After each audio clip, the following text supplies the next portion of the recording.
Perhaps we can start the session with a short meditation.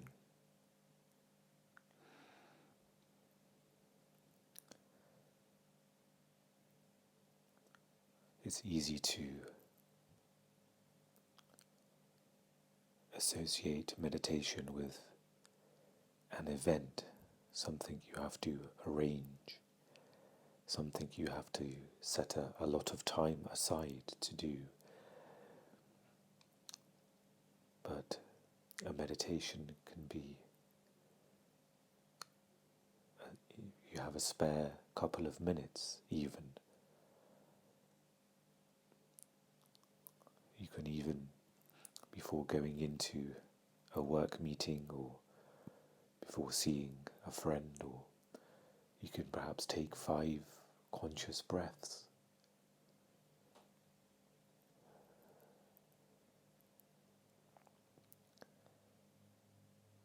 So it doesn't necessarily have to be a formal, half an hour sitting meditation. There's certainly a place for that, but you can also remain flexible as well. So maybe just for a couple of minutes we can settle and ground our bodies and our awareness in the present moment.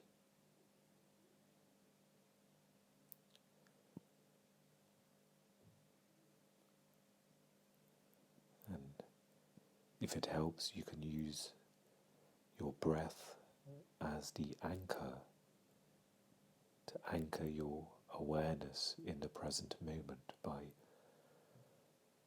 witnessing or observing the breath.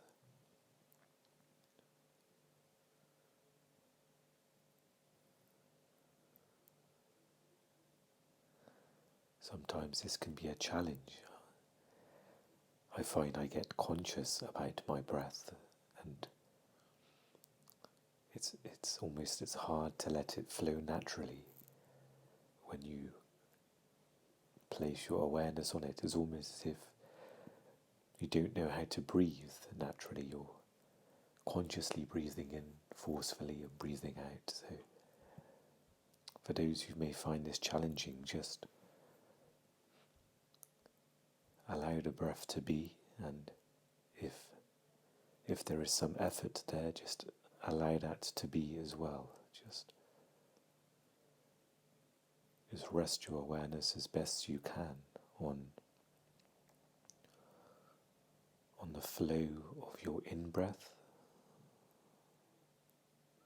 and the letting go of your out-breath.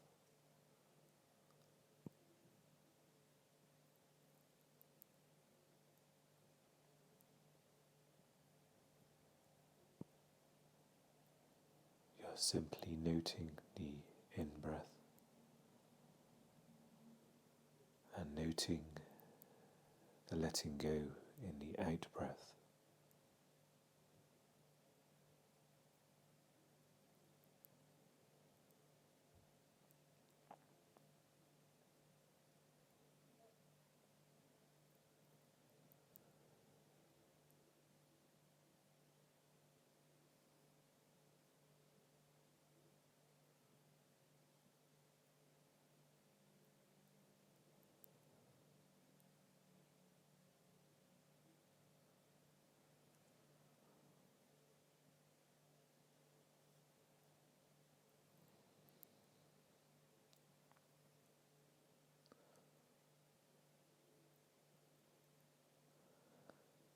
Notice the sensation in the body as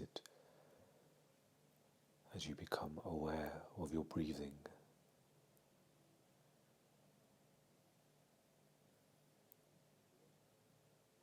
Does the body feel grounded, relaxed?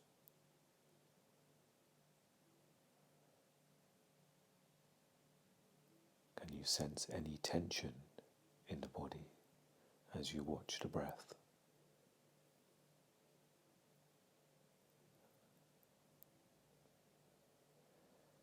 If so, just send some of the energy there and allow it to relax.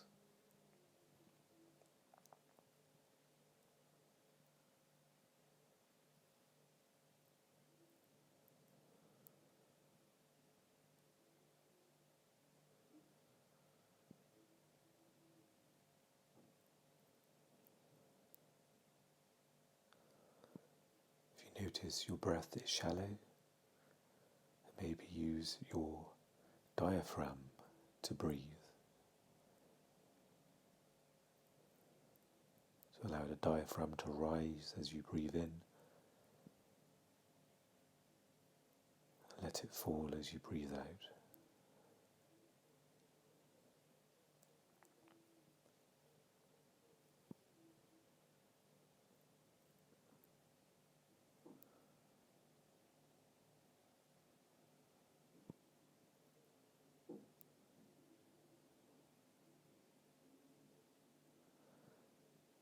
And there is no forcing here, there is no effort. You are just allowing the breathing to take place.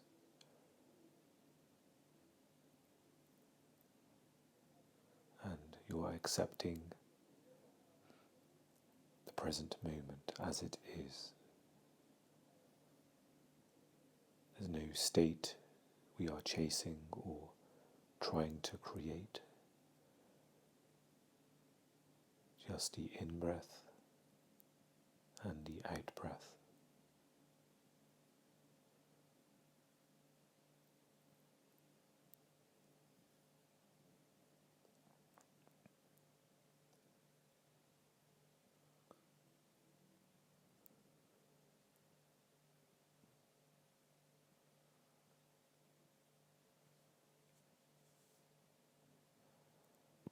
Okay, so I'm just going to grab a new earth. I forgot to get it when I started recording, so apologies for any noise disturbance that may come through. And even though we are not putting all of our awareness on our breathing as we together read a new earth, but can some of your awareness still remain on the breath? Perhaps that's something for you to explore as we continue reading.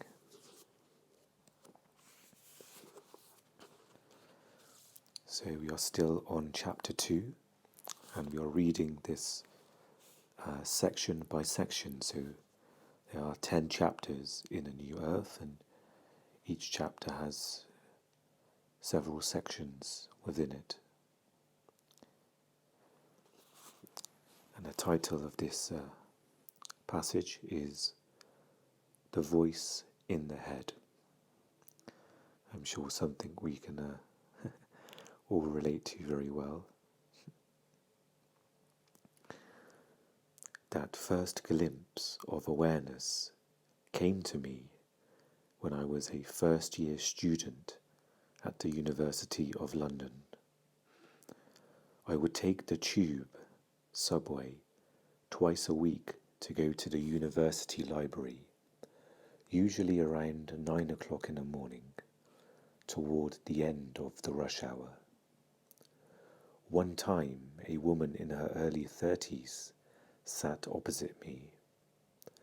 I had seen her before a few times on that train. One could not help but notice her. Although the train was full, the seats on either side of her were unoccupied, the reason being, no doubt, that she appeared to be quite insane. She looked extremely tense and talked to herself incessantly in a loud and angry voice. She was so absorbed in her thoughts that she was totally unaware, it seemed, of other people or her surroundings. Her head was facing downward and slightly to the left, as if she were addressing someone sitting in the empty seat next to her. Although I don't remember the precise content, her monologue went something like this. And then she said to me, "So I said to her, 'You are a liar. How dare you accuse me of?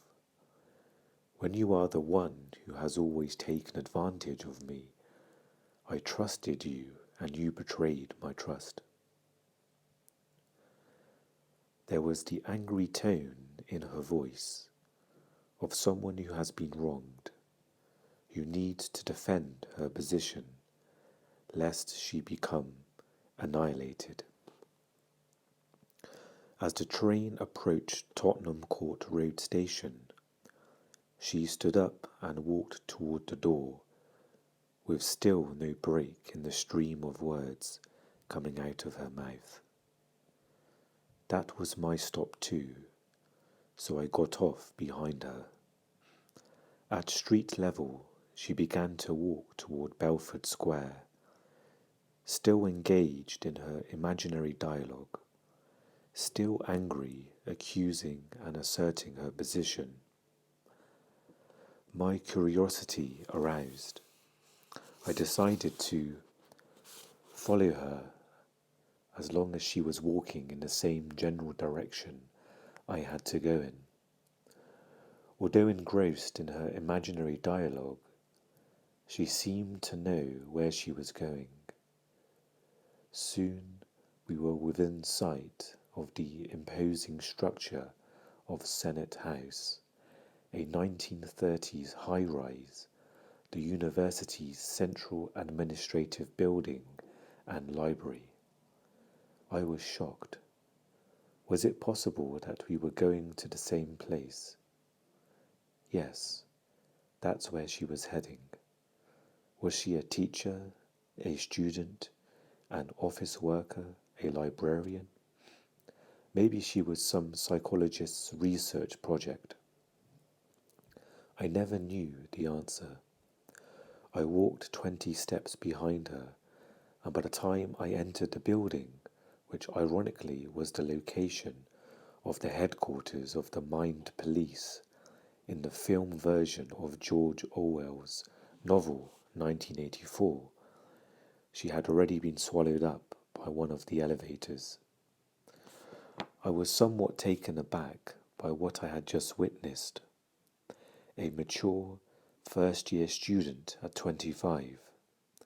I saw myself as an intellectual in the making, and I was convinced that all the answers to the dilemmas of human existence could be found through the intellect, that is to say, by thinking. I didn't realize yet that thinking without awareness is the main dilemma of human existence. I looked upon the professors as sages who had all the answers, and upon the university as the temple of knowledge. How could an insane person like her be part of this? I was still thinking about her when I was in the men's room prior to entering the library. As I was washing my hands, I thought, I hope I don't end up like her. The man next to me looked briefly in my direction, and I suddenly was shocked when I realized that I hadn't just thought those words, but mumbled them out loud. Oh my God, I'm already like her, I thought. Wasn't my mind as incessantly active as hers? There were only minor differences between us. The predominant underlying emotion behind her thinking seemed to be anger. In my case, it was mostly anxiety. She thought out loud. I thought mostly in my head. If she was mad, then everyone was mad, including myself. There were differences in degree only. For a moment, I was able to stand back from my own mind and see it from a deeper perspective, as it were. There was a brief shift from thinking to awareness. I was still in the men's room, but alone now, looking at my face in the mirror. At that moment of detachment from my mind, I laughed out loud. It may have sounded insane, but it was the laughter of sanity, the laughter of the big-bellied Buddha. Life isn't as serious as my mind makes it out to be. That's what the laughter seemed to be saying, but it was only a glimpse, very quickly to be forgotten. I would spend the next 3 years in anxiety and depression, completely identified with my mind. I had to get close to suicide before awareness returned, and then it was much more than a glimpse. I became free of compulsive thinking and of the false, mind-made I. The above incident not only gave me a first glimpse of awareness, it also planted the first doubt as to the absolute validity of the human intellect. A few months later, something tragic happened that made my doubt grow. On a Monday morning, we arrived for a lecture to be given by a professor whose mind I admired greatly, only to be told that sadly he had committed suicide sometime during the weekend by shooting himself. I was stunned. He was a highly respected teacher and seemed to have all the answers. However, I could as yet see no alternative to the cultivation of thought. I didn't realize yet that thinking is only a tiny aspect of the consciousness that we are, nor did I know anything about the ego, let alone being able to detect it within myself.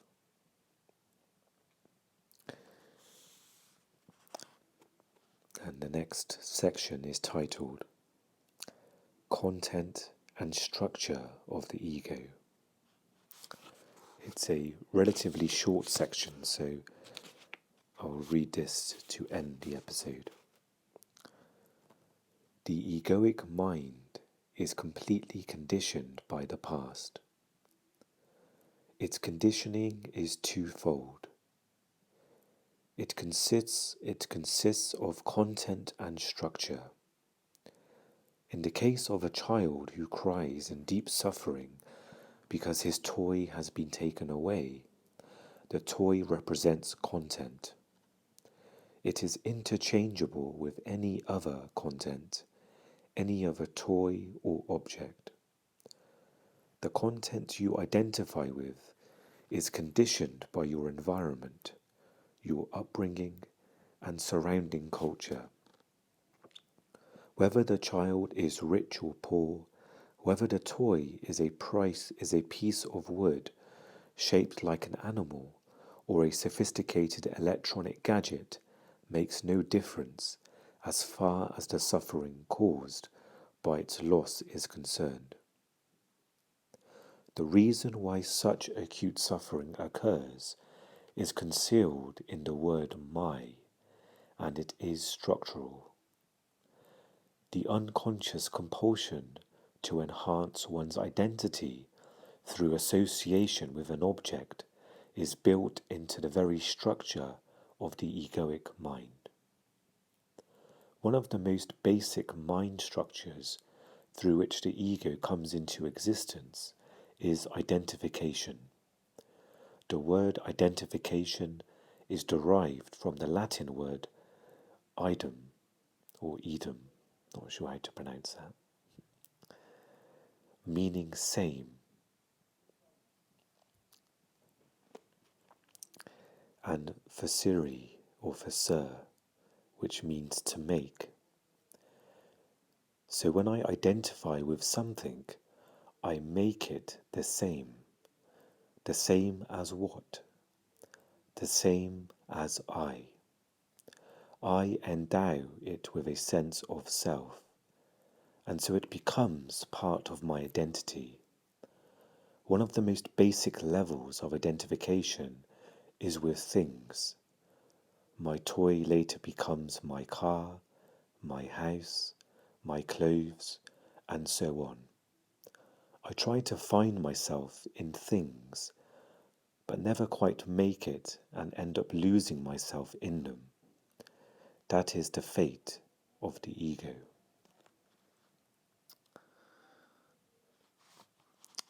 So that brings us to the end of that section. And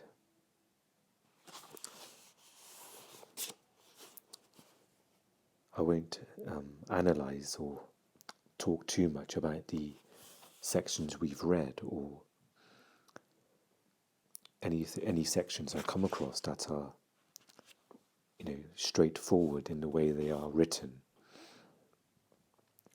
Perhaps if something jumps out at me, then it's it may be worth going over again.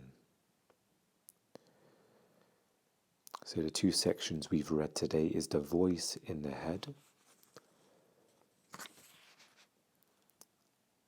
and content and structure of the ego. So two very powerful pointers to what covers up the awareness.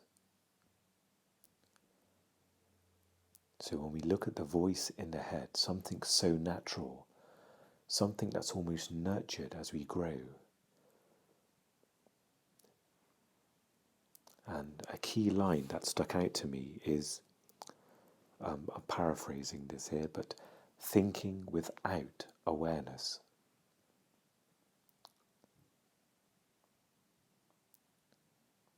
So again, it's not denying thinking or saying thinking is wrong or bad or it's any negative connotation, but if there is no awareness behind the thoughts, if the thoughts don't appear in the space of awareness, conscious awareness, then this is where the space is covered up and suffering appears. Suffering is, I don't know if created is the right word, but suffering happens. And then there was a short paragraph on the content and structure of the ego. Again, it's very direct, very simple, but at the same time very complex as well. When we think about our own egos, we think about all of the objects that we are attached to or we have an association with, a mental structure with.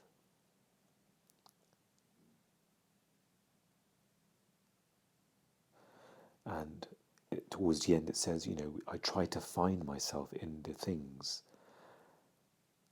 Perhaps that's something we could relate to. We try to find ourselves maybe in our qualifications, in our social status, our professional status, our, the circle of friends, the objects we have. Again, these are the building blocks, the structure of the ego. And again, it can be simply understood, but it's a very complex. There's a complexity behind it as well.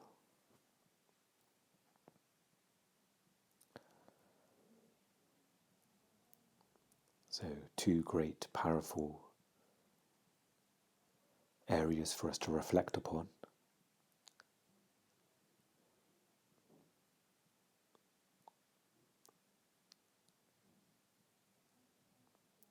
And sometimes, although we're reading this now, sometimes it may take some time for this to soak in and absorb, and for it to embed in our awareness, in our minds as well. Sometimes right away, there's a spark of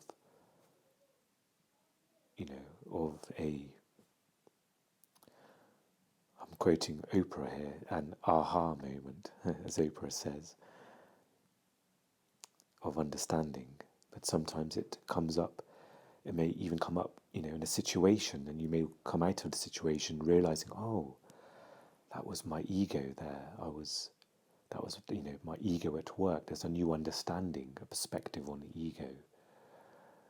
Or you may, come out of a conversation with somebody, realizing that, I was constantly thinking in my head as, somebody was talking, or I wasn't present in that moment. I was, incessantly thinking. There was an incessant voice in my head, the same as the woman opposite Eckhart on the tube. So it's great to, of course, absorb this and have an understanding, but also allow space for these pointers as well, that that will arise in you. Understanding will also come when the time is right as well. Hey, thank you for joining me for today's episode.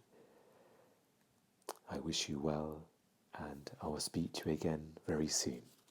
Take care.